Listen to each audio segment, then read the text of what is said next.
todos.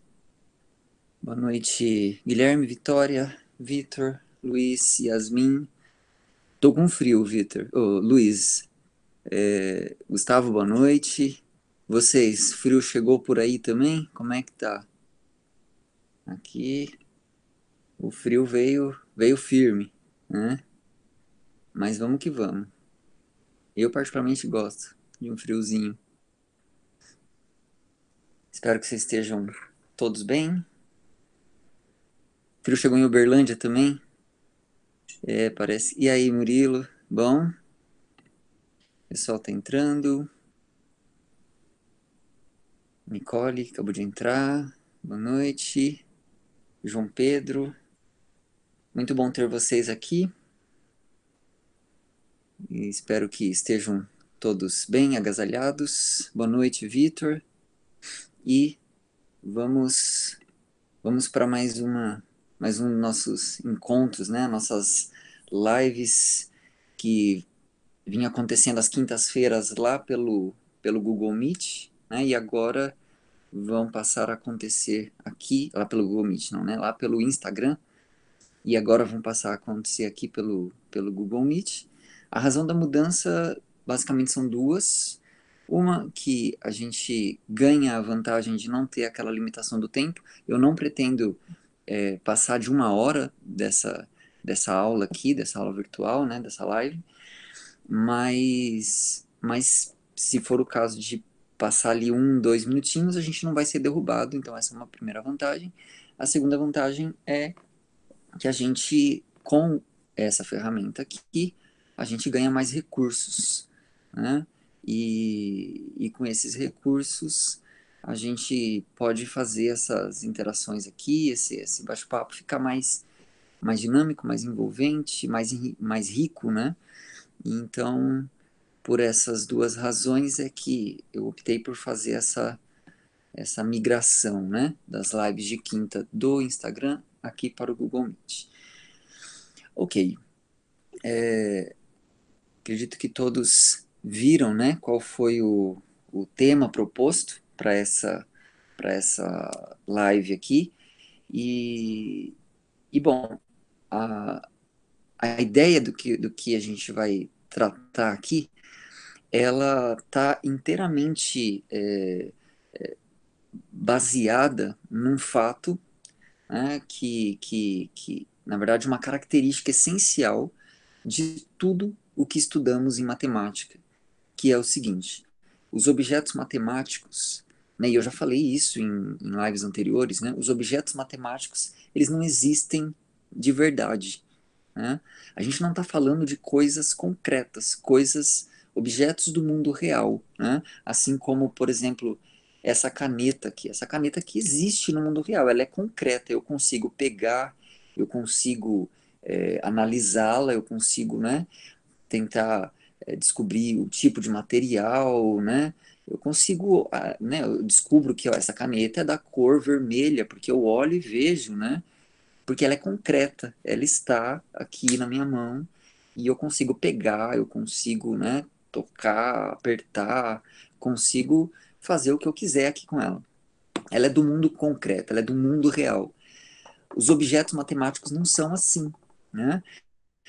A própria a noção mais elementar e mais básica da matemática, que é a noção de número, ela trata de objetos que não existem na vida real, né? Não sei se vocês já pararam para pensar nisso, né? Eu, inclusive, também já trouxe isso em lives passadas, né? Os números não existem de verdade, né? Eles não existem no mundo real. E, né, a gente nunca vai, eu não consigo, da mesma forma como eu pego essa caneta, como eu toco, eu não consigo pegar no número um, no número 2, não dá, porque eles não existem, né? Eles não são objetos concretos. Tá, mas se não são objetos concretos, como é que a gente faz para acessá-los? Como é que a gente usa isso, né? Como é que então os objetos matemáticos vão servir à humanidade se eles não são coisas da vida real, né? Como nós acessamos esses objetos? Olha, tem uma única forma de acessarmos os objetos matemáticos. E essa forma única de acessarmos os objetos matemáticos é através de representações.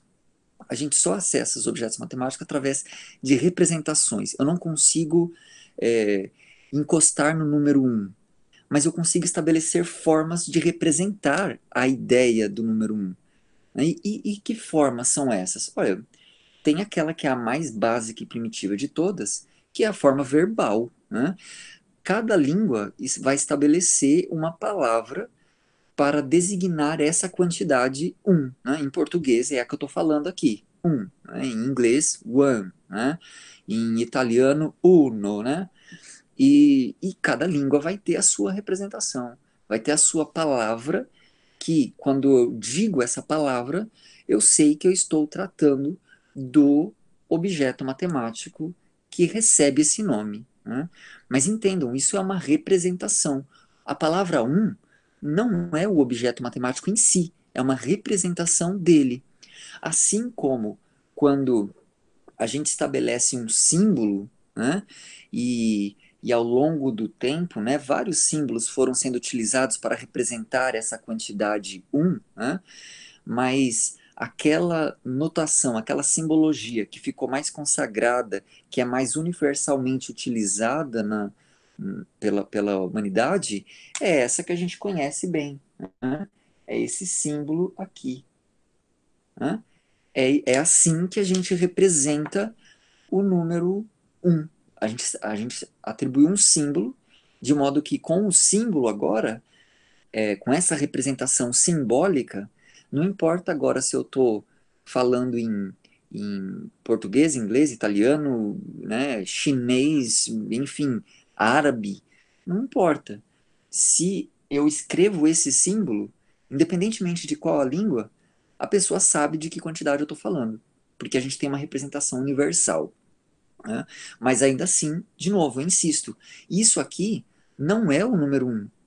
Isso aqui, né, por mais que pareça estranho isso que eu estou falando, né? Como assim isso não é o número um, né? Isso não é o número um. Isso aqui é uma representação simbólica que nós estabelecemos historicamente para representar esse objeto matemático, esse número, que na verdade é um objeto que não é concreto, não existe no mundo real, né? Ele descreve sim realidades do mundo real, mas ele não é real em si. Ele pode descrever, né, quantidades. Aqui eu tenho uma caneta. Então aqui eu tenho o número um servindo ao propósito de descrever uma realidade. O fato de que nas minhas mãos tem uma caneta. Mas o número um em si eu não consigo pegar. A nossa forma de acessá-lo é através de representações. E assim se dá com todos os objetos matemáticos que a gente puder imaginar. Todos eles são assim. Eles não existem de fato. E eles só podem ser acessados através de representações, né? Espero que esteja claro isso que eu estou falando, que não esteja muito confuso, né? Para quem não está acostumado com o Google Meet, aqui, bem no cantinho superior direito, vocês vão encontrar um, um link que vai abrir um chat. Então, vocês podem ficar à vontade para participar aí pelo chat, para comentar, para colocar questões, dúvidas, e aí a gente vai interagindo, a gente vai conversando aqui e trocando essas ideias, ok? Então fiquem à vontade para se manifestar, escrever aqui no chat conforme acharem necessário, ok? E, bom, ahn, a gente então está diante dessa realidade, né? Só podemos acessar os objetos matemáticos através de representações. E já desde as duas últimas lives, o objeto matemático que nós estamos nos debruçando de maneira mais cuidadosa é aquele que ganhou historicamente o nome de função, né?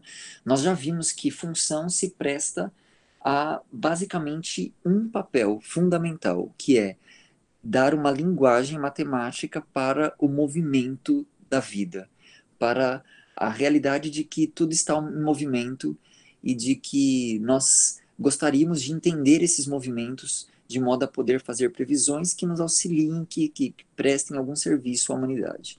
Então, esse objeto matemático foi sendo estabelecido, né? Esse que nós chamamos de função e que se presta a dar uma linguagem para o movimento. Bom, é um objeto matemático e, portanto, não é uma coisa que exista na realidade, não é uma coisa concreta. Então, como é que a gente acessa esse objeto? Só tem uma forma, né, de acessar objetos matemáticos, através de representações.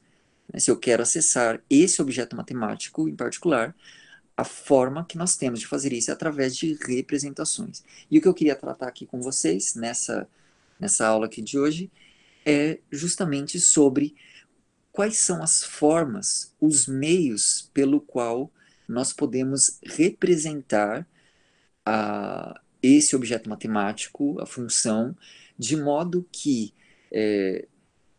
tendo em mente, né, que a função, a razão de ser da função é descrever movimentos, fazer com que, por meio dessas representações, nós consigamos elucidar o movimento em questão que está sendo estudado, que a gente está querendo entender. Então, essas representações, mais do que simplesmente nos permitir enxergar, né, as faces desse objeto matemático, elas vão servir para, ok, se função é a linguagem do movimento, as representações da função vão servir para que a gente, de fato, acesse as características desse movimento, que a gente, de fato, consiga entender, a partir dessas representações, quais são as características dele e usar dessas informações para o nosso benefício, né? Para a razão pela qual nós queremos entender aquele movimento. Se é para fazer alguma previsão, se é para tomar algum tipo de decisão que depende de qual vai ser o comportamento, né, a partir daqui a algum tempo, as representações vão nos ajudar a elucidar o que está no futuro para assim tomarmos decisões no presente. Ok? Então, esse é por essa razão que a gente precisa buscar esses meios, essas representações. Né, tá? E quais são elas? Né? Eu disse, né, lá no tema que eu coloquei aqui para essa live, que são 5. Né? E quais são elas?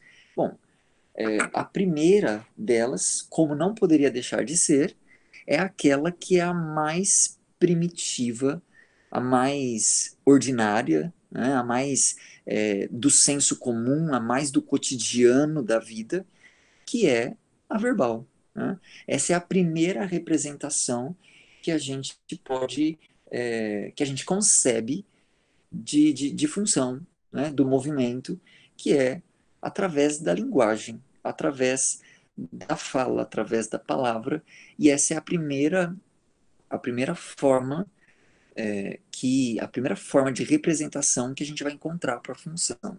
Né? Essa primeira forma, ela está inteiramente associada àquela primeira fase que eu comentei com vocês na live passada, quando eu falei um pouco da história do desenvolvimento do pensamento algébrico. Né? Eu falei de algumas fases lá também, e a primeira daquelas fases é a fase chamada de retórica, na qual a maneira de expressar o pensamento algébrico era através da fala, através da retórica, através da palavra. Né? E então, quando a gente está limitado a descrever movimentos por meio da retórica, por meio do discurso, né, por meio do logos, né, a gente está nessa fase retórica, nessa fase em que não há muito mais além disso. Né? Essa é a maneira mais assim, acessível de poder representar.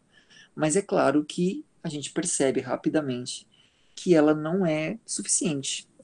Né? Ela não vai servir, né, se a gente quiser entender isso de maneira mais aprofundada. Então a gente precisa evoluir, a gente precisa de outras formas de representar. Né? Então, mas a título de exemplo, né, só para a gente ir elucidando isso, então, primeiro, reforçando isso, né, as representações da função, nenhuma delas é a função em si. Elas são representações, né?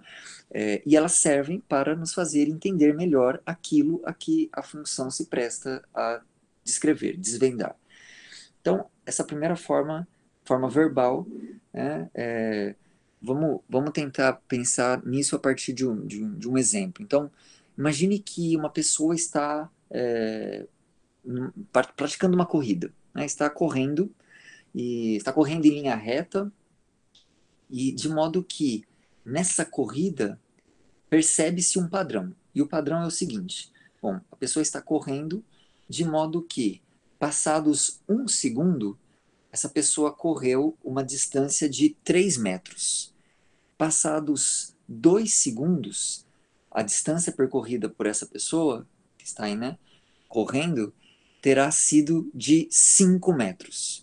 Passados 3 segundos, a distância percorrida será de 7 metros, e assim por diante. Percebam que eu estou aqui descrevendo um movimento, né? Movimento, nesse caso, é uma pessoa correndo, então ela está em movimento, e eu descrevi esse movimento puramente utilizando palavras, né? De maneira verbal. Então eu estou aqui representando um movimento através da fala, através do discurso. E esse movimento, quando eu digo assim, passados um segundo, a pessoa correu 3 metros. Passados 2 segundos, a pessoa correu 5 metros. Passados 3 segundos, foram 7 metros. E quando eu digo assim por diante, o que esse assim por diante pressupõe? Ele pressupõe que há uma regularidade nesse movimento. E pressupõe também que as 3 informações que foram dadas anteriormente, elas permitem, elas possibilitam descobrir qual é essa regularidade, qual é esse padrão.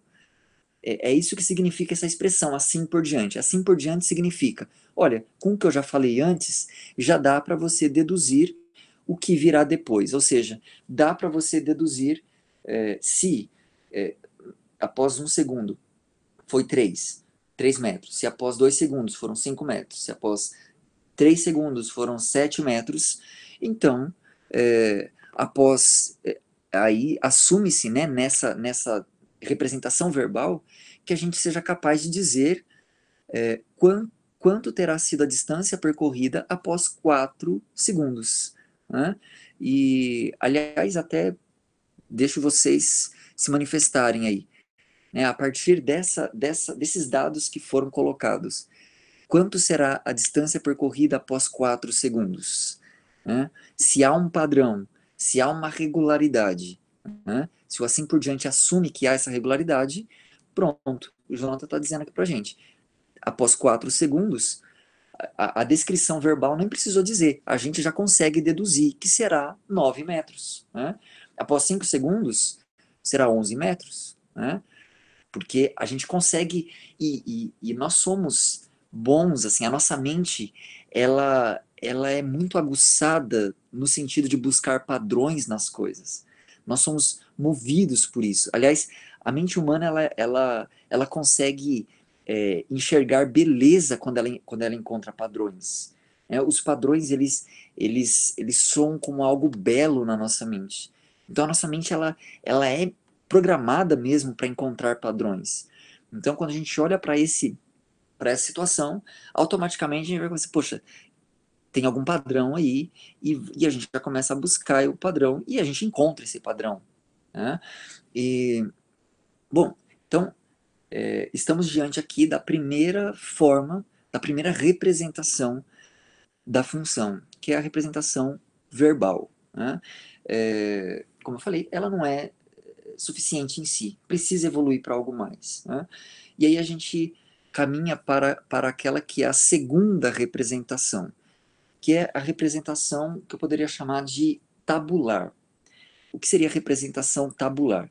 Aliás, essa representação tabular, ela é tão antiga quanto, ou quase tão antiga quanto a representação verbal. Né? A gente tem registros arqueológicos de tábuas, né, de tabelas que foram utilizadas para representar interdependências de coisas pelos babilônios, e isso há muito tempo atrás, né? Tem uma tábua cuneiforme, o nome dela eu até anotei aqui para não esquecer, é a Plimpton 322, o nome foi dado pelos arqueólogos, né? Que ela data, segundo os arqueólogos, de algo em torno de 1900 a 1600 antes de Cristo. E é uma tabela contendo, como se fosse, na verdade, assim, provavelmente a primeira tabela trigonométrica que a gente tem conhecimento. Uma tabela que relacionava ângulos com o que eles chamavam de cordas, né? Então, lá, né, quase 20 séculos antes de Cristo, ou seja, há muito tempo atrás, a gente já encontra essa maneira de representar o movimento, de representar a função. E aqui eu estou falando de um momento em que assim nem se sonhava com essa noção que a gente tem hoje da função, né? É um outro momento, mas se percebia os movimentos e as interdependências, a ponto de que eles tiveram essa ideia de construir tabelas para representar essas interdependências, né? Então, então a gente está diante de uma representação que é muito, muito, muito antiga, né? É, bom, nesse problema que a gente colocou, né, nessa situação que a gente está usando para exemplificar, né, da pessoa que está correndo ali, de modo que depois de um segundo correu 3, 2 segundos 5 e assim por diante, como seria a representação tabular para esse movimento?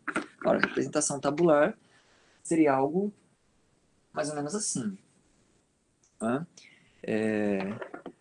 a gente, a gente costuma dividir, né? Dividir aqui por meio de uma linha, de modo que do lado esquerdo eu vou colocar os valores de tempo. Nesse caso, nesse exemplo que eu estou dando, a interdependência aí acontece entre distância variando conforme o tempo passa, né? Então, o que seria aqui a variável independente desse movimento é a variável tempo, né? Essa variável independente, no caso a variável tempo, a gente costuma representar na coluna à esquerda. E a variável dependente, no nosso caso aqui a distância, a gente costuma representar com valores à direita. E funciona mais ou menos assim. Então, passados um segundo, né, a descrição verbal dizia que a distância percorrida terá sido de 3 metros. Né? Passados 2 segundos, a distância percorrida terá sido de 5 metros. Passados 3 segundos, terá sido de 7 metros. A descrição verbal dizia, e assim por diante. Né? Usando nosso raciocínio lógico, a gente consegue enxergar um padrão aqui e perceber que, olha, seguida essa lógica, seguido esse padrão, passados 4 segundos, deverá ser 9. Né? Passados 5 segundos, deverá ser 11 metros a distância percorrida. E assim por diante. Essa seria a, a chamada representação tabular da função. Quer dizer, isso aqui, de novo, não é o discurso, a representação verbal não é a função, é apenas uma representação da função. Isso aqui também não é a função, é a segunda representação que a gente pode usar para entender, né, aquela função, aquele movimento. É a representação tabular. Né? Como eu falei, antiguíssima, né, é uma das mais antigas também, junto aí com a representação verbal, mas ainda assim a gente percebe que tanto na representação verbal quanto na representação tabular há algumas limitações importantes. E talvez aquela limitação que é mais assim contundente aqui está no fato de que se eu quero montar uma tabela, né, a gente, por mais paciência que a gente tenha para inserir valores nessa tabela, eu posso colocar aqui, sei lá, 100 valores de tempo, e né, posso ir aqui de 1 até 100 se eu quiser. Mas uma hora eu vou ter que parar. A gente tem uma limitação de que a gente não consegue, a gente só consegue fazer uma quantidade finita de coisas. Eu posso, dependendo da minha persistência, fazer 100, fazer 1000, fazer 10.000, né? Colocar 10.000 valores nessa tabela. Mas sempre será uma quantidade finita, né? E quando esse exemplo que eu estou dando, né, a gente percebe que ele é um exemplo de um movimento, né, de uma interdependência entre dois campos de variação. Um deles é tempo, o outro é distância. Ambos esses campos de variação, eles variam dentro de um mesmo campo de variação, que é aquele conjunto que nós chamamos de o conjunto dos números reais, né? As primeiras 5 lives que a gente fez foram no sentido de estabelecer, né, de maneira seguindo uma lógica histórica, né, estabelecer o desenvolvimento dessa noção de número real, né, partindo do número natural, depois evoluindo para a ideia do número racional e a noção de medida, depois aquele processo conturbado de aceitação da ideia de número negativo, né, até e passamos também, né, pelo processo lá, pela crise dos incomensuráveis, aquele momento da história ali, no processo de florescimento da filosofia grega, em que eles se deram conta de que haviam números que não eram racionais, haviam medidas que não podiam ser descritas por números racionais, e depois de um processo também bastante longo, a gente começa a conceber a ideia de um número irracional, né?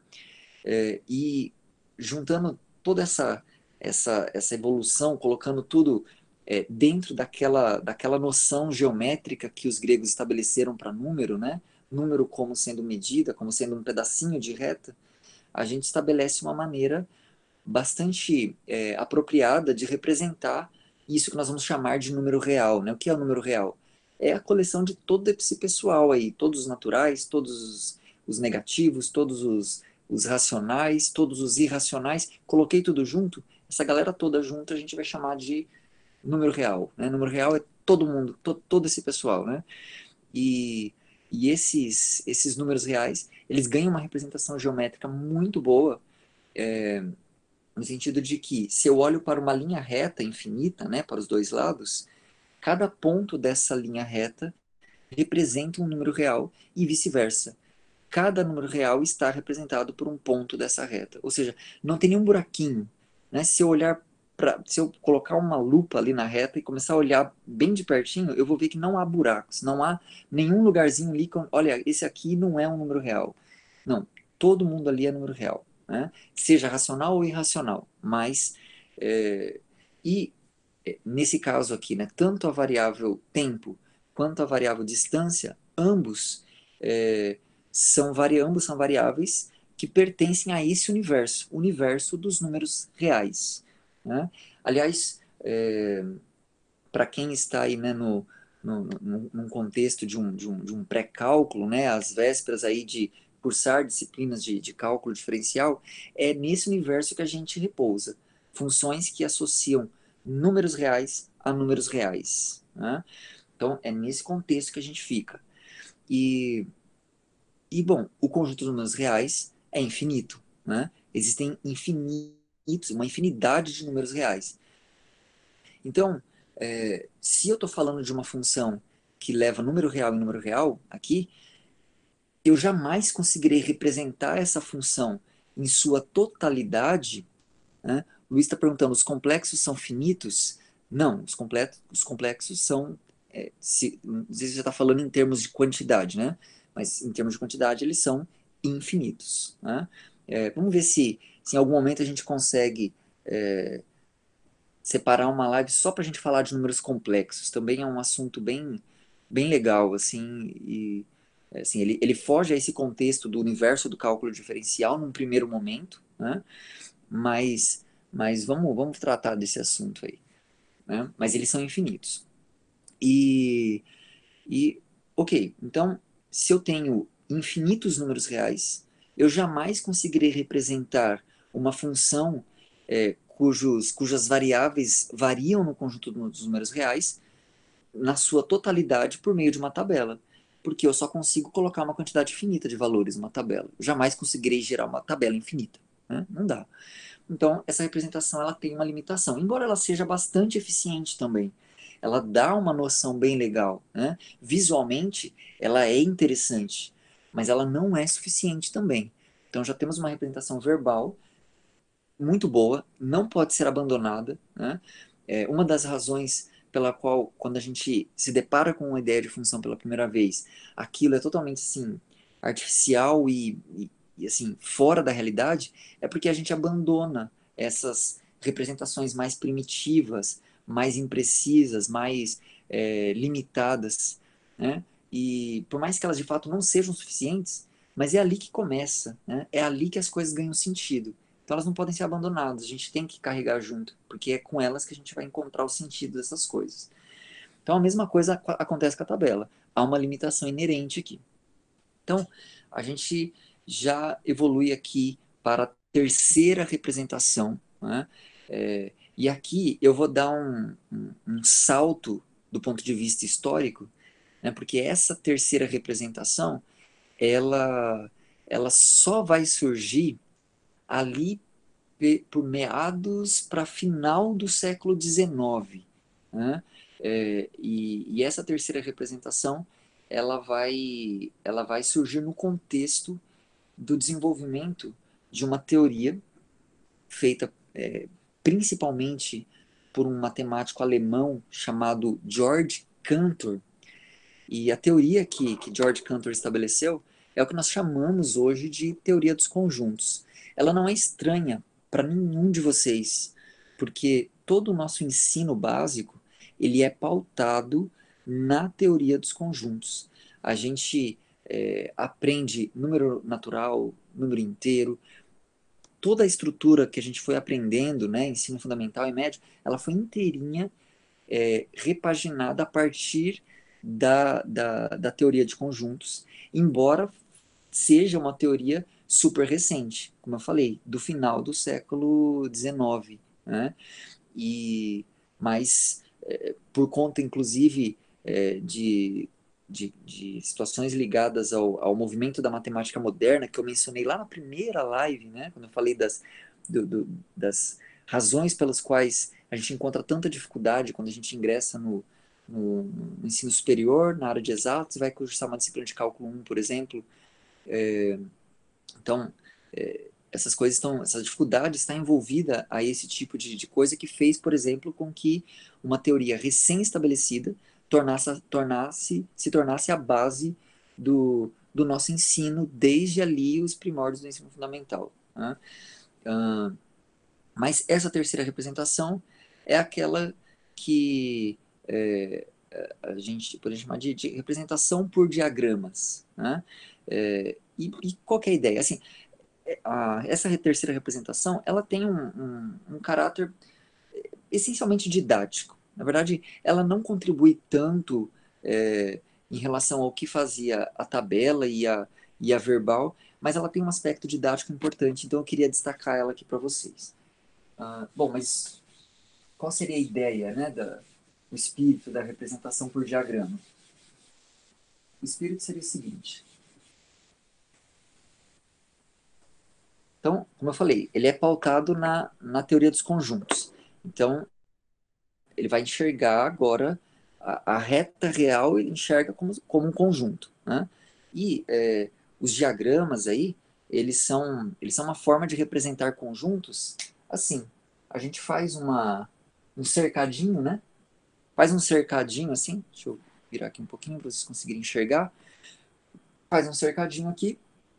E aqui dentro desse cercadinho eu vou colocar os valores da minha variável independente.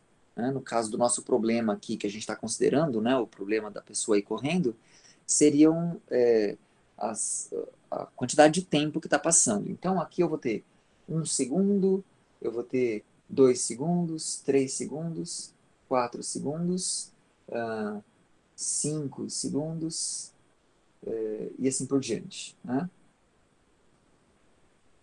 E, bom, função relaciona dois campos de variação, né? Um da variável independente, o outro da variável dependente. A função capta essa interdependência entre os movimentos, entre as variações. Então, eu vou também fazer um segundo cercadinho, um segundo diagrama, para representar aqui os valores da variável dependente, no nosso caso, as distâncias, né? Então, aqui também eu vou colocar uma porção de valores aqui, né? As possíveis distâncias percorridas, né? Então, aqui vai ter, sei lá, o 1, o 2, o 3, o 4, o 5, o 6, o 7, o 8, né? O 9, 10, 11, e vou parar por aqui.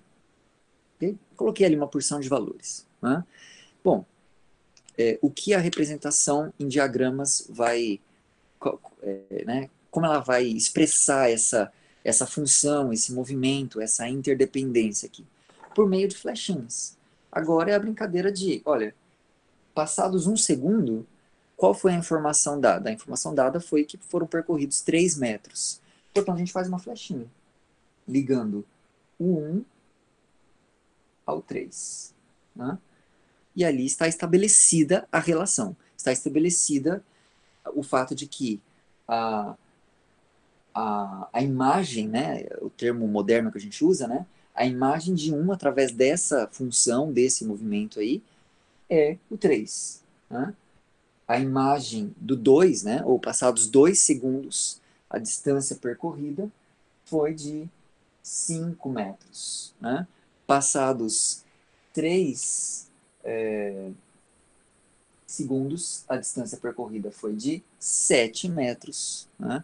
Passados 4 segundos, aqui não foi dito, né, mas a gente deduziu a partir do padrão estabelecido que seriam 9 segundos, passados seriam 9 metros, passados 5 metros, 11 segundos, e assim por diante. Né?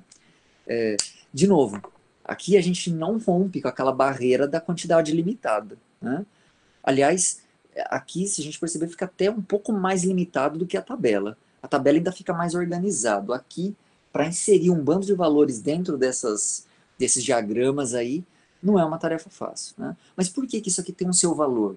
Isso aqui tem o seu valor, do ponto de vista didático, essencialmente por uma questão. Lembra que quando a gente vai evoluindo no sentido de conceituar função, né, é um processo que vai passando por várias fases, algumas definições um pouco tortas, imprecisas vão sendo dadas, até chegar num ponto em que isso é só ali na década de 30, né, final da década de 30, no século passado, né, século 20, que a definição tal qual a gente vê lá no ensino básico hoje foi dada, né? Foi só nesse período e a definição é aquela, né? Que para cada elemento no domínio existe um único elemento no contradomínio associado a ele, né? Então, por que que isso fica claro aqui? Né? Por que que essa representação ajuda? Ela ajuda a enxergar essa característica. Olha, não existe nenhum elemento aqui que não tenha ninguém associado do lado de cá. Né? Ou seja, para cada instante de tempo, haverá uma distância que foi percorrida. Né? Haverá uma distância que foi percorrida. Não vai haver um instante de tempo em que, olha, nesse instante de tempo, nenhuma distância foi percorrida. Não. Se passou uma quantidade de tempo, certamente teve uma distância percorrida. Né? E outra coisa que fica clara aqui também é que não tem nenhuma flechinha, não tem nenhum desses valores que tem duas flechinhas, uma levando em um valor e outra levando em outro valor diferente. Ou seja, não dá para, passados um segundo, a pessoa que está correndo ter corrido uma distância de 3 metros e de 4 metros. Né? Não tem como. Né? Passados um segundo, ela percorreu uma determinada distância, nesse caso 3 metros, e só. Ou seja, para cada instante de tempo aqui, foi percorrida uma única distância. Então, para cada elemento do domínio, existe um único contradomínio associado a ele. Então, essa representação por diagramas, ela é legal porque ela deixa isso visualmente bem claro, né? Percebam que, por exemplo, pode acontecer de sobrar, no caso aqui, né, dessa representação. É claro que assim, isso aqui é muito incompleto, mas vamos assumir que isso aqui seja uma função que tenha como domínio apenas esses 5 valores que eu coloquei aqui e esses 11 valores que eu coloquei do lado direito aqui, né? Então, do lado direito pode sobrar gente. Isso pode acontecer, né? Agora, do lado esquerdo, não. Do lado esquerdo não sobra ninguém sem flechinha. Também poderia acontecer de, sei lá, passados 5 segundos, a pessoa cansou, né? Cansei de correr, né? Então a pessoa para. Bom, se parou, então quando for, se eu colocar aqui 6, né? A representação para o 6 será 11, porque a pessoa parou de correr, né? Se colocar 7 segundos, 8, vai continuar dando 11, porque a pessoa está parada, né? Então, do lado de cá pode ter mais de uma flechinha indo no mesmo valor, mas do lado esquerdo não, né? E a representação por diagramas deixa isso bastante claro, né? Então, ela tem um valor didático importante, mas ela carrega as mesmas limitações, talvez até um pouco maiores, que a tabela já carregava, né? E, portanto, temos aqui 3 representações para a função, as 3 têm o seu valor, mas mesmo as 3 juntas não são suficientes para a gente ter uma representação um pouco mais fidedigna, um pouco mais precisa, mais ampliada, mais que nos permita mergulhar melhor naquele movimento. Né? Apenas com essas 3 a gente ainda fica no raso, né? Então a gente precisa evoluir. E claro, essa evolução aconteceu, e aí a gente já parte então para a quarta representação de função. Essa quarta representação, como eu falei para vocês, agora a gente volta no tempo um pouquinho mais, isso aqui é século XIX, a gente volta no tempo um pouquinho mais, e a gente vai lá para o século XVI, século XVII, naquele momento em que, como eu falei na semana passada, marca o início da terceira fase do desenvolvimento do pensamento algébrico, que é a chamada fase da álgebra simbólica. O momento em que a gente estabelece a ideia da variável letra, que a gente concebe essa ideia genial, aliás, de usar letras do alfabeto latino ou do alfabeto grego, né, ou do alfabeto hebraico, né, também são usadas para representar números que são ou desconhecidos ou que são conhecidos, mas eu quero representar em sua generalidade.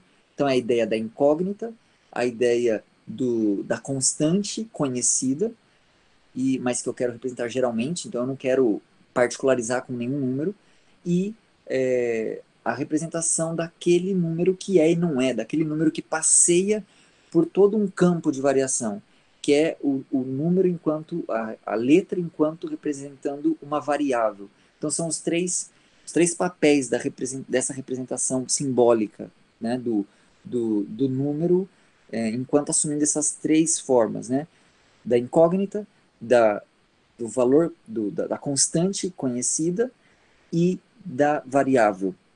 E isso é feito ali nesse período, né, século XVI, XVII. Os 2 nomes que se destacam mais nesse contexto são de 2 franceses, Viette, François Viette e René Descartes, né, esses 2 juntos, né, assim, eles não trabalharam assim, ao mesmo tempo, né? Na verdade, Descartes se apropriou do trabalho de Viette e melhorou muito o trabalho de Viette, mas é ali que começa a se estabelecer essa forma de representar a variável, através de uma letra, né? E com essa forma, a gente foi automaticamente evoluindo nessa quarta representação para a função, que é a representação que eu chamo de representação algébrica, né? O que é a representação algébrica? É aquela que se apropria da variável letra para representar aquele movimento descrito por aquela lei. né? E como se dá isso? Bom, voltando aqui para o nosso exemplo, né? Da pessoa correndo ali, né? A gente já tem a representação verbal, a gente já tem a representação por tabela, a gente também já passeou pelo diagrama, e agora usando, né, a, a ideia, né, da representação de variável por letra, a gente começa a pensar assim agora, né? Ah, imagina que x represente, imagina que x represente, acho que isso daqui está muito fraquinho, deixa eu usar essa caneta aqui que acho que vai ser melhor. Então imagina que x represente agora, então eu estou usando a ideia lá de Vietes e Descartes, de representar a variável por uma letra. Então x, a letra x, vai representar aqui para a gente a variável tempo. Então x aqui para mim significa a quantidade de tempo que passou, né? Então passou x segundos. Bom, e aí a gente sabe, né? Pela representação verbal, a gente sabe que passados um segundo é, foram, foram 3 metros percorridos. Passados 2 segundos foram 5. Passados 3 segundos, 7, e assim por diante. Né? A gente montou uma tabela com esses valores. Aqui agora, o desafio é, com essa informação, conseguir, imaginando que x agora representa a quantidade de tempo que passou, né, estabelecer uma lei que vai corresponder a essas informações que a gente tem. Quer dizer, eu quero agora, né? Então a pergunta é: passados x segundos, qual terá sido a distância percorrida?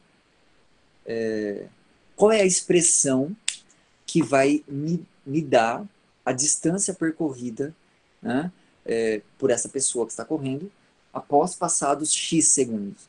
É claro que não importa o que apareça aqui, a gente espera que essa expressão que vai aparecer, ela envolva essa variável X, né? Porque é isso que vai captar essa interdependência. Quer dizer, o que está aqui, que é a distância, depende do que está aqui, que é o tempo. Tá certo? Então, a pergunta é: que lei será essa? Que lei geral, algébrica, vai expressar esse movimento? Né? Quer dizer, aqui então tem que entrar uma lei de modo que aqueles valores que a gente conhece, quando eu troco x por eles, ou seja, quando a lei que eu estabeleci aqui, quando eu trocar x por 1, vai ter que dar 3, essa lei. Quando eu trocar x por 2, vai ter que dar 5, e assim por diante. Né? Esse é o trabalho de estabelecer essas interdependências a partir da representação algébrica. Né? Entendendo a variável tempo como sendo representada por uma letra, aqui eu estou usando x, dizer qual vai ser a representação, qual vai ser a expressão algébrica, e por expressão algébrica aqui eu entendo que é uma expressão que descreve um número, mas que está em termos de uma variável, ou seja, tem letra ali no meio. Né? A pergunta é: que expressão é essa? Que lei será essa? Né? E vocês estão me ouvindo aqui, assim, já desde da primeira representação, isso aqui já devia estar na cabeça de vocês. Porque é aqui que, para a gente, assim, a gente se acostuma a olhar para a função como sendo isso que eu tô colocando aqui. Né? Mas, como eu falei, isso é apenas uma representação, é a quarta representação algébrica. Mas não é, isso aqui não é a função. Isso é uma representação da função. Né? E, ok, qual é a lei que eu devo colocar aqui que vai me permitir representar na sua totalidade a, a, esse movimento, né? Que vai fazer com que agora eu não tenha que me preocupar em colocar infinitos valores. Todas as infinitas possibilidades estarão representadas numa única expressão. Né? Muito obrigado, Jonathan. Jonathan já colocou ali, ó, a interrogação, né, que eu acabei de apagar, é igual a 2 vezes x mais 1. Né? Isso aqui também, claro, é fruto de reflexão, fruto do pensamento que vai tentar, uma vez encontrado esse padrão, olha, passou um segundo, 3, passou 2 segundos, 5. Pensando nesse padrão, aí a gente começa a pensar, tá, qual seria uma lei geral, né? Passados X segundos, qual será a lei que vai descrever em geral, né? E aí a gente vê que é essa, né? E aí a gente confere, né, para ver, se eu troco X por 1, dá 3, perfeitamente. Se eu troco X por 2, dá 5, sim, né? E a gente vê que vai dar certo. Portanto, aqui a gente está diante daquela que é a quarta representação da função, que é a representação algébrica, né? Essa representação, do ponto de vista da sua completude, da sua inteireza, ela, das 5 que nós temos, né, ela é talvez aquela que é a mais completa, né? Aquela que não deixa espaço, margem para dúvidas. Porque aqui, nessa lei, está representado. Então, assim, para qualquer quantidade de tempo que você imagine, né, e que você coloque aqui, essa lei vai te dizer qual terá sido a distância percorrida, né, passados aquela quantidade de tempo que você colocou. Aqui estão todos representados com uma fórmula, né, bem simples. Né?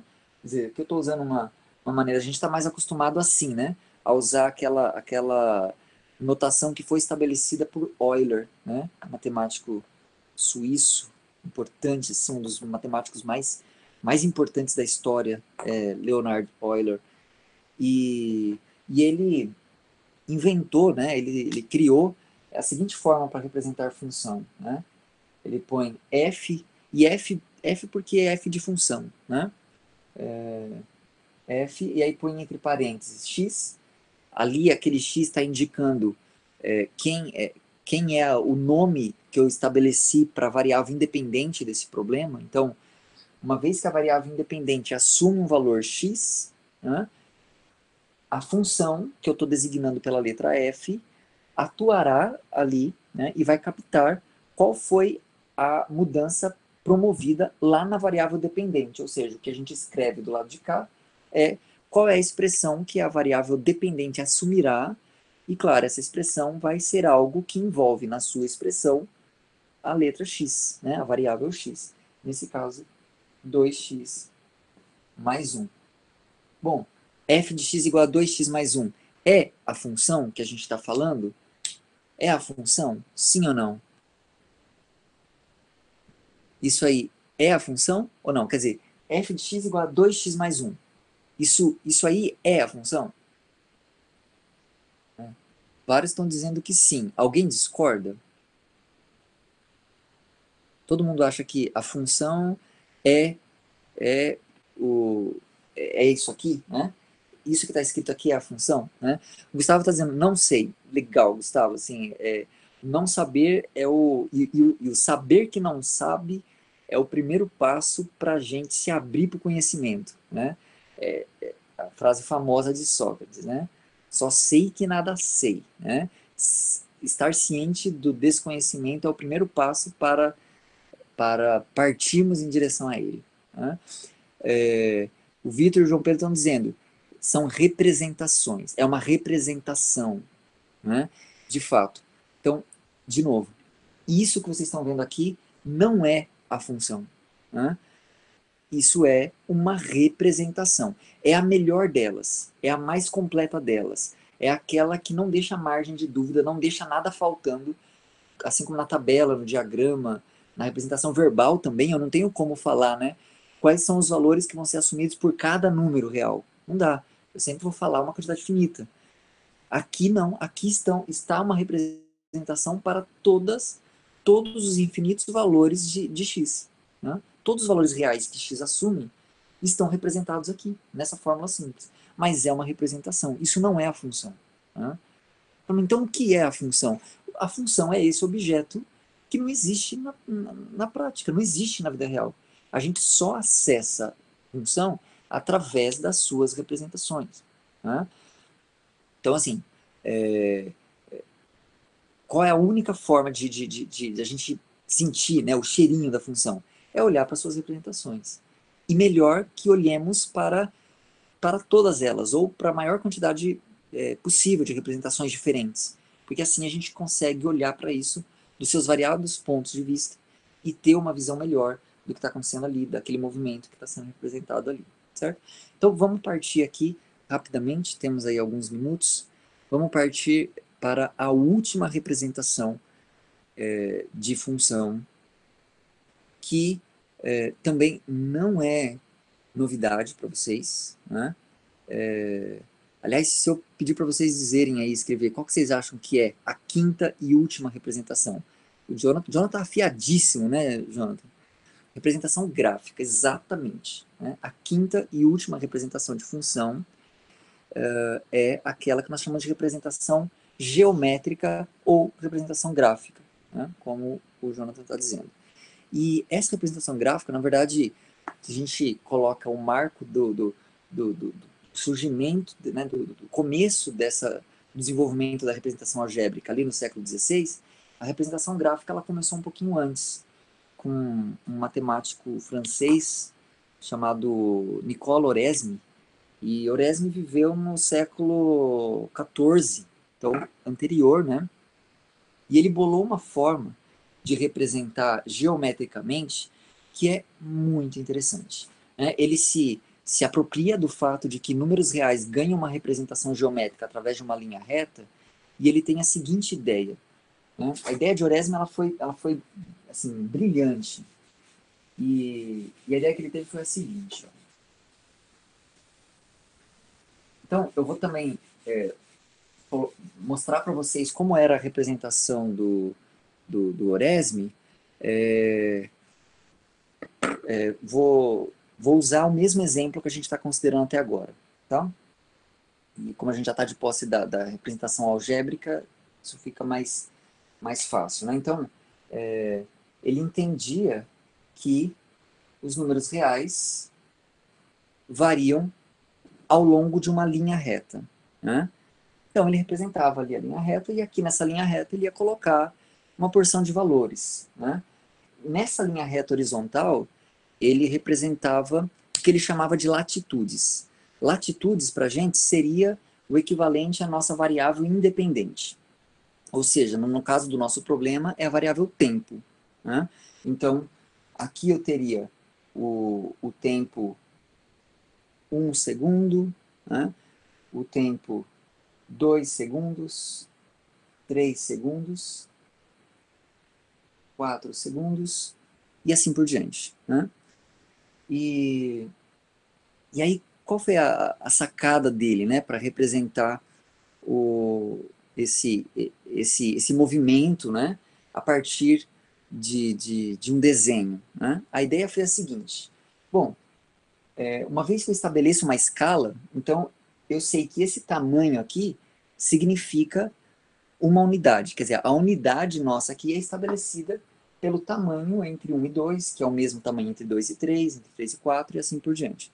Então, seguindo essa mesma unidade, ele ia fazer o seguinte. Então, passados 1 segundo, a gente sabe que foram 3 metros percorridos.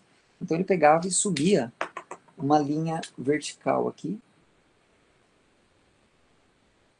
de comprimento 3. Comprimento 3.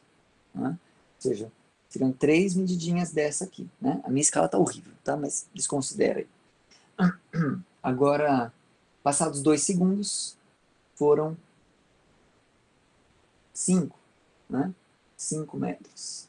Passados 3 segundos, foram 7 metros.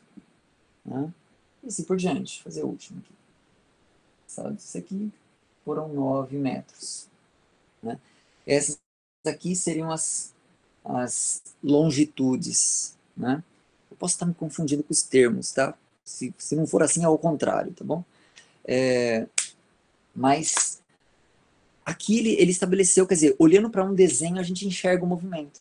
A gente percebe, por exemplo, que, olha, a distância percorrida está aumentando, porque eu vejo nessas linhas, conforme eu passo de 1 para 2, de 2 para 3, eu vejo elas aumentando, eu vejo elas subindo. Né? E aqui a gente tem a ideia de Oresme. Essa ideia de Oresme, ela foi a grande inspiração para René Descartes para estabelecer a sua própria forma de representar o movimento, de representar a função, e essa forma é aquela que, assim, basicamente, assim, das 5 representações, a que a gente vê normalmente são as duas, a algébrica e essa que Descartes estabeleceu. E qual foi a ideia de Descartes? Ele também se pauta no fato de que os números reais, o conjunto dos números reais, pode ser representado geometricamente por uma linha reta. E se eu estou falando de funções que relacionam dois conjuntos de números reais, então eu vou precisar de duas retas, né? Uma para representar a variável independente e outra para representar a variável dependente. Então, para ilustrar isso agora, e aqui a gente está terminando, tá? Eu vou compartilhar aqui minha tela com vocês. E, pessoal, como nós tivemos um probleminha técnico, né, no áudio e no vídeo da nossa transmissão ao vivo, na última quinta-feira, eu vou regravar esse finzinho da nossa aula para a gente poder ter isso sem aqueles problemas, sem aquele ruído todo e aquela dificuldade que a gente teve com o áudio.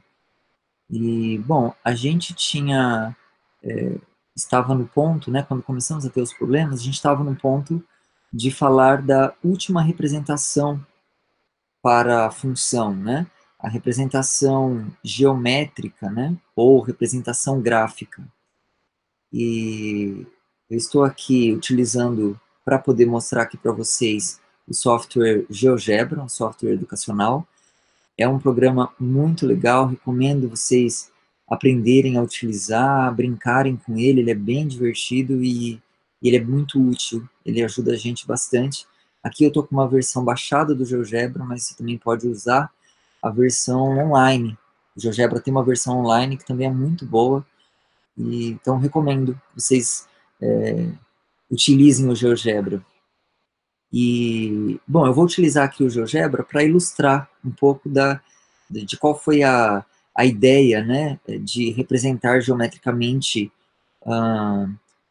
de fazer essa representação geométrica da função, né, feita por Descartes.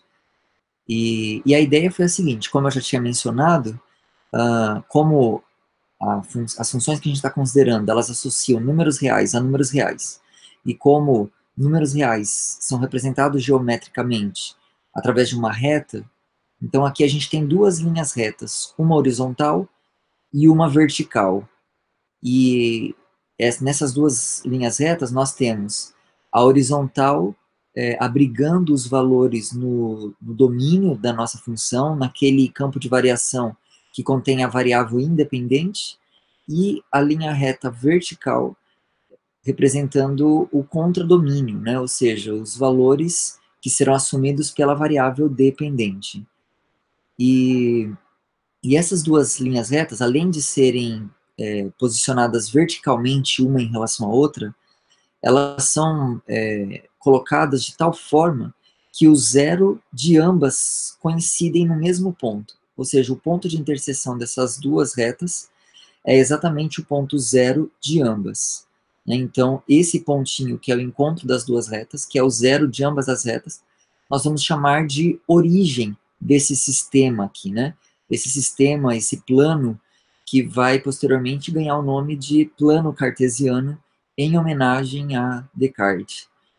E bom, qual foi a ideia, né, utilizada por ele para poder representar essa variação, para poder representar essa interdependência?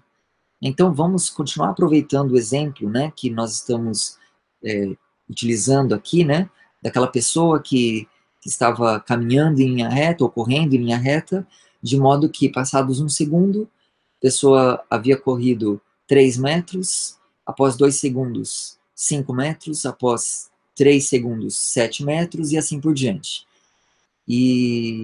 Bom, esse assim por diante nos dá, né, uma ideia de que, olha, existe uma regularidade aí, existe um padrão, e nós, inclusive, já estabelecemos qual era esse padrão. né?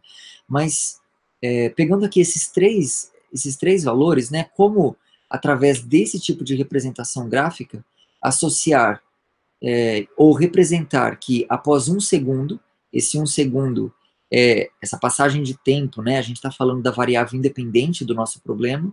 Então, como representar que passados um segundo, a distância percorrida foi de 3 metros? Então, a ideia dele foi se apropriar de um princípio, de um axioma da geometria euclidiana, que diz o seguinte: dados um ponto e uma reta, de modo que esse ponto está fora da reta dada, existe apenas uma reta que passa por esse ponto e é paralela à reta dada. Então, resumindo, passando por esse ponto 1 aqui da linha horizontal, existe uma única reta que é paralela a essa linha vertical, a esse eixo vertical, né? Que é essa que já está desenhada aqui, né? Nesse quadriculado aqui que eu estou utilizando no GeoGebra, já tem essa linha reta representada. Ou seja, a gente traça a única linha vertical que passa pelo ponto 1.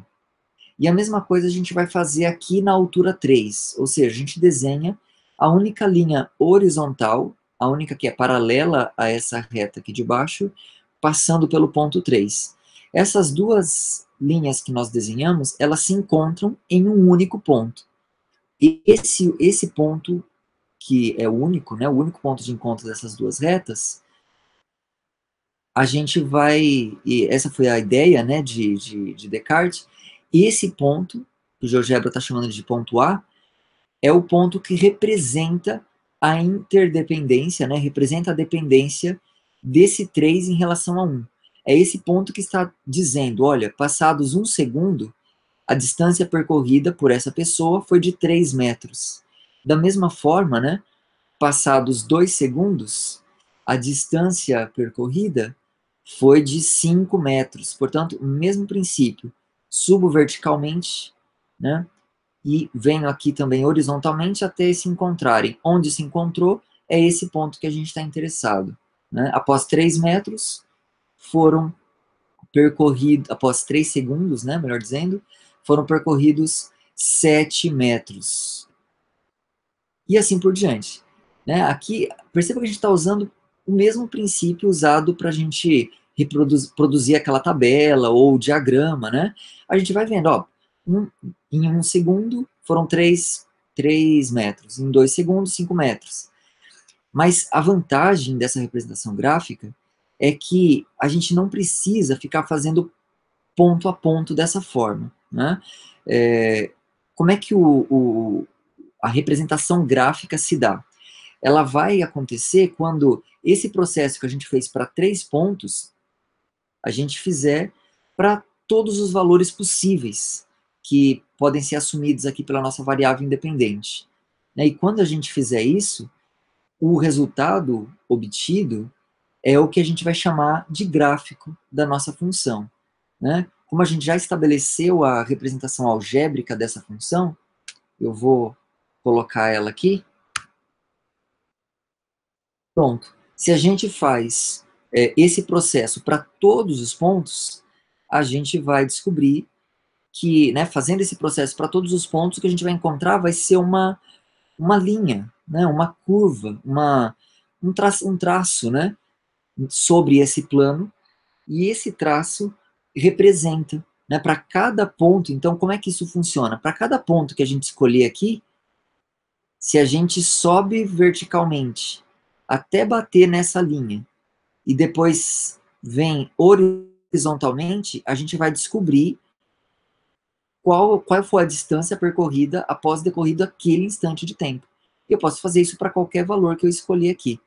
Né? Então, dessa forma, foi essa ideia, né, que Descartes teve para representar objetos, curvas, né, desse tipo sobre esse plano, e é essa ideia de Descartes que a gente utiliza para dar a nossa quinta representação para a função, que é a representação gráfica. Nós vamos dizer que essa linha em verde que está desenhada aqui é o gráfico né, da função que representa esse movimento, da função cuja representação verbal era aquela que a gente deu, né? Após 1 segundo, percorreu 3 metros, após 2 segundos, 5 metros, e assim por diante. Aquela que a gente também estabeleceu uma tabela, né? A tabela tinha lá 1 associado a 3, 2 associado a 5, 3 associado a 7, 4 associado a 9, e assim por diante. Depois, no diagrama, a gente colocou a mesma representação. Finalmente, a gente estabeleceu, né, a partir desse padrão observado, a gente estabeleceu, encontrou qual seria a lei, né, algébrica que representa, em geral, né, chamando de x um instante qualquer de tempo. Então, a distância percorrida será de 2 vezes x mais 1. Né? Uma vez estabelecida essa lei algébrica, a gente, de posse dessa lei algébrica, agora a gente consegue estabelecer a quinta representação. Né? Dizer, olha, essa função, que teve essas representações anteriores, tem a sua quinta representação, o seu gráfico, dado por essa linha em verde que a gente está vendo aqui. Né? Qual é a vantagem, né, de ter essa representação? Olha, essa representação aqui, ela é a melhor das 5, se nós olharmos do ponto de vista de uma análise mais qualitativa do comportamento desse movimento. Né? Para eu me fazer entender aqui por vocês,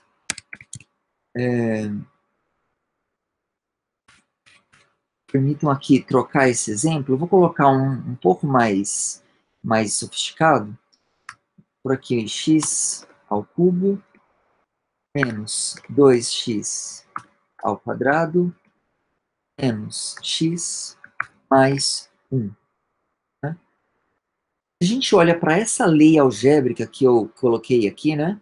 F de x igual a x ao cubo menos 2x quadrado menos x mais 1. Só olhando para essa representação algébrica, a gente não tem praticamente informação nenhuma dessa função. Né? A gente não sabe quais são os valores de x que fazem com que essa função assuma o valor zero, por exemplo. A gente não sabe se essa função representa algum movimento que cresce, ou seja, que aumenta conforme o x aumenta, ou que diminui conforme o x aumenta. A gente não tem nenhuma informação quando a gente olha para a representação algébrica. A representação algébrica ela é muito fria nesse sentido. Ela é bastante completa no sentido de dizer, olha, a lei para qualquer que seja o valor de x dessa função é essa que está posta. Mas ela não diz nada a respeito das qualidades dessa função, ou desse movimento representado por essa função. Agora, se eu olho aqui para o gráfico da função, né, que foi aqui, né, desenhado com auxílio aqui do software GeoGebra, a gente consegue enxergar características, a gente consegue fazer uma análise qualitativa desse movimento. Por exemplo, eu consigo ver aqui que, olha, tem algum instante aqui, ó, algum lugar aqui entre -1 e 0, lá na variável independente, tal que, para trás desse instante, essa função ela vinha crescendo até chegar ali. E aí chegou naquele instante, ela começou a decrescer, começou a diminuir, até chegar em algum lugar aqui entre 1 e 2. E aí naquele lugar ali, ela volta a crescer. E agora ela começa a crescer e vai crescer sempre, né? Então, a gente consegue perceber isso quando eu olho para o gráfico. Se eu olho lá para aquela lei algébrica, eu não vejo absolutamente nada disso. Né? Então, a gente começa a ver que, olha, a representação gráfica, ela agrega muito em termos de compreensão, em termos de uma análise qualitativa daquele movimento. Portanto, é uma representação extremamente significativa, muito importante. Né? Outra coisa que a gente vê aqui, por exemplo, que olhando para aquela lei ali, a gente simplesmente não tinha pista nenhuma. A gente vê que essa função, existem 3 momentos nos quais ela corta esse eixo x. E o que significa cortar o eixo x? Cortar o eixo x significa que a esses 3 valores, a imagem atribuída a eles é precisamente o zero. Ou seja, nesses 3 valores que a gente está vendo aí, essa função aplicada neles é igual a zero. É o que a gente chama de zeros, né, ou de raízes dessa função. Isso também fica claro ali visualmente quando a gente olha no gráfico. Olha, tem 3 instantes ali que eu estou vendo, nos quais a função vai se anular, ela vai assumir o valor zero, né, o que não fica claro quando eu olho simplesmente para a representação algébrica, né? Então, deixa eu voltar aqui. Bom, então, 5 representações, né? Primeira, verbal, aquela mais primitiva, a mais elementar, aquela que esteve mais disponível, né? Porque depende unicamente da linguagem, mas por ser essa mais elementar, mais intuitiva, mais primitiva, ela também é a mais limitada, né? E depois a gente vai evoluindo, né, para representações tabulares que melhoram bastante o nível de compreensão daquele movimento em relação à simples representação verbal, mas que ainda tem limitações sérias, né? Depois a gente passou pela terceira representação, a representação de diagrama, que, como eu falei para vocês, ela tem um aspecto muito mais, um cunho muito mais didático do que propriamente de entender mesmo a questão do movimento, né? Ela é bastante limitada também, mas ela tem um visual assim que nos permite principalmente entender as nuances da definição de função. Esse que é o grande mérito da representação em diagramas, né? Passamos pela quarta representação, a representação algébrica, aquela que é a mais completa de todas, aquela que é a mais precisa de todas. Ela não deixa espaço ou margem para dúvidas de como a função age, né? Assim, uma vez que a gente estabelece a variável letra, né, a álgebra simbólica, uma vez que o x passa a assumir esse caráter da variável, ou seja, x representa todos os valores da variável independente ao mesmo tempo, né? X ele representa esse ser e não ser do número, né? Como a gente conversou na live passada, né? Usando essa noção, a gente consegue. Então, eu tomo x e com x eu represento todos os possíveis valores, todos os valores de tempo, né? Que se eu olhar aí para o problema que a gente estava considerando, né?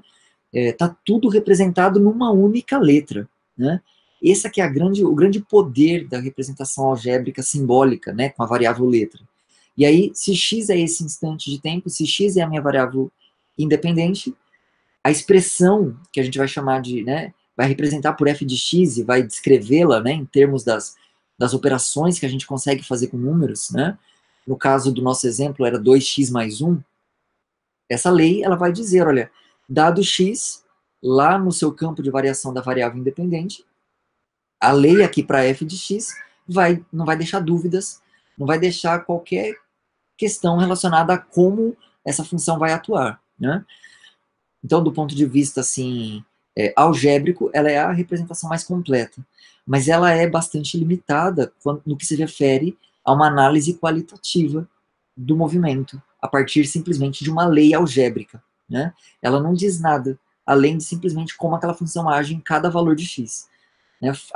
Para além disso, né, se essa função ela é positiva, se ela é negativa, se ela cresce, se ela diminui, se ela tem zeros, né, se ela tem raízes, simplesmente a lei algébrica ela se cala, né? Já a quinta representação, a representação gráfica, ela já elucida, ela já torna visíveis, claros, né, esses aspectos qualitativos do movimento que apenas a representação algébrica não é capaz de fazer, né? Então, bom, qual é a melhor das 5? Não existe uma melhor, né?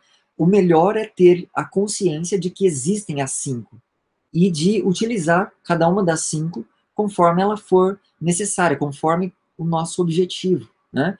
Mas entender que cada uma dessas 5 representações são representações. Nenhuma delas é a função em si. A função em si é esse objeto matemático, abstrato, não concreto, que não existe na nossa realidade, é essa ideia, né?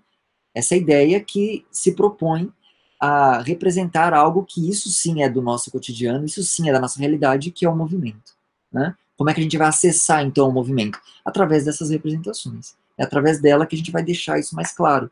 que a gente vai entender se, olha, esse movimento representa algo que com o tempo vai crescer, com o tempo vai tender a estabilizar, ou com o tempo vai diminuir. É quando a gente olha para essas representações que essas questões vão ficando mais claras, né? Bom, espero que tenha dado para elucidar um pouco, né, assim, dos aspectos relacionados à função, né, como é que a gente acessa a função, né, só dá para acessar em termos dessas representações, e espero que tenha ficado aí um pouco mais claro essas coisas.